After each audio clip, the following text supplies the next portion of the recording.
ನಮಸ್ತೆ ಗೆಳೆಯರೆ. ಭೂಮಿಯ ಆರಂಭ ಕಾಲದಲ್ಲಿ ಭೂಮಿಯೆಲ್ಲ ನೀರಾಮಯವಾಗಿತ್ತು. ನೀರಾಯಣ ನಾರಾಯಣ ನೀರಿನಿಂದ ಆವೃತ ಆಯತನವಾಗಿತ್ತು. ಆ ನೀರನ್ನ ಶುದ್ಧೀಕರಿಸುವ ದೃಷ್ಟಿಯಿಂದ ಮೀನಾದ ಆ ಶ್ರೀ ಮಹಾವಿಷ್ಣು ಮತ್ಸ್ಯಾವತಾರ. ಆ ನೀರು ಭೂಮಿಯನ್ನು ಹೊಂದಿತ್ತು. ಆ ಭೂಮಿ ಮಣ್ಣಿನಿಂದಾಗಿತ್ತು. ಆ ಮಣ್ಣು ಮತ್ತೆ ನೀರನ್ನ ಅನುಭವಿಸಲು, ಶುದ್ಧೀಕರಿಸಲು ಕೂರ್ಮವಾದ ಆಮೆ ಶ್ರೀಮನ್ನಾರಾಯಣ. ಅದಾದ ನಂತರ ಆ ಕೆಸರಾಗಿದ್ದ ನೀರು ಮಣ್ಣನ್ನ ಬೇರ್ಪಡಿಸಿ ವಿಭಜಿಸಲು ಅದೇ ಶ್ರೀಮನ್ನಾರಾಯಣ ವರಾಹವಾಗುತ್ತಾನೆ.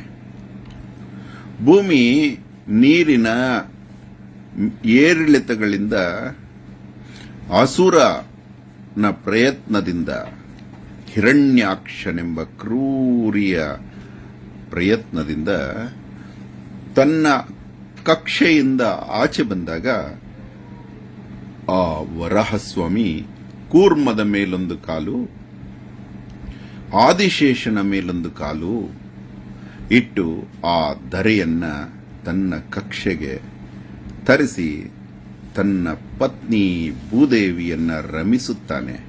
ನೋಡಿ ಎಷ್ಟು ಸುಂದರ ರೂಪ. ತನ್ನ ಎಡಗೈ ಮೇಲೆ, ಮೊಣಕೈ ಮೇಲೆ ಭೂದೇವಿಯನ್ನ ಕೂರಿಸಿ ಆಕೆ ಅವನ ಸುಂದರ ಮೂಗಿನ ಜೊತೆ ಆಟವಾಡುತ್ತಿರುವ ದೃಶ್ಯವನ್ನ 1000 ವರ್ಷದ ಹಿಂದೆ ಗುಜರಾತಿನ ಶಿಲ್ಪಿ ಕೆತ್ತಿರುವ ಆ ಸೌಂದರ್ಯ ನೋಡಿ. ಕಣ್ಣಿಗೆ ತಂಪಾಗಿರುವುದು. ಹೇಗೆ ವರ್ಣಿಸಲಿ ಈ ಚಿತ್ರವನ್ನ? ಭಿತ್ತಿಯಲ್ಲಿ ದಶಾವತಾರಗಳನ್ನ ಮಧ್ಯದಲ್ಲಿರುವ ವರಾಹನನ್ನೂ ಸೇರಿಸಿ ಮಾಡಿರುವ ಆ ಶಿಲ್ಪಿಯ ಪಾದಾರವಿಂದಗಳಿಗೆ ಶತಕೋಟಿ ನಮನಗಳು. ಈ ಸೌಂದರ್ಯ ವಸುಂಧರೆಯಾದ ಧರತಿ ತನ್ನ ಪತಿಯೊಂದಿಗೆ ಆಡುವ ದೃಶ್ಯ ವರ್ಣನಾತೀತ. ಈ ಭೂವರಾಹಸ್ವಾಮಿಯನ್ನ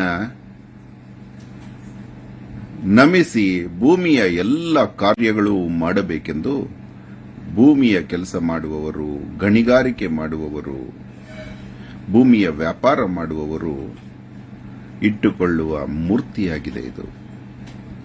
ಅತಿ ಸುಂದರ ಮೃತ ವೃಕ್ಷದಿಂದಾದ ಈ ಮೂರ್ತಿ ಬಣ್ಣಿಸಲಸದಳ.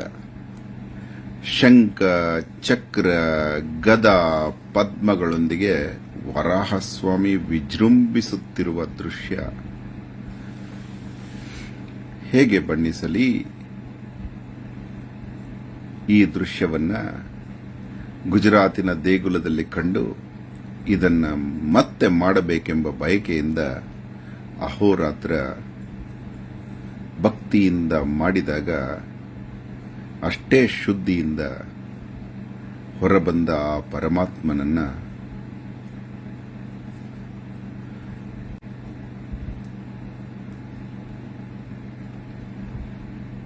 ಧನ್ಯವಾದ. ಅಹೋರಾತ್ರ.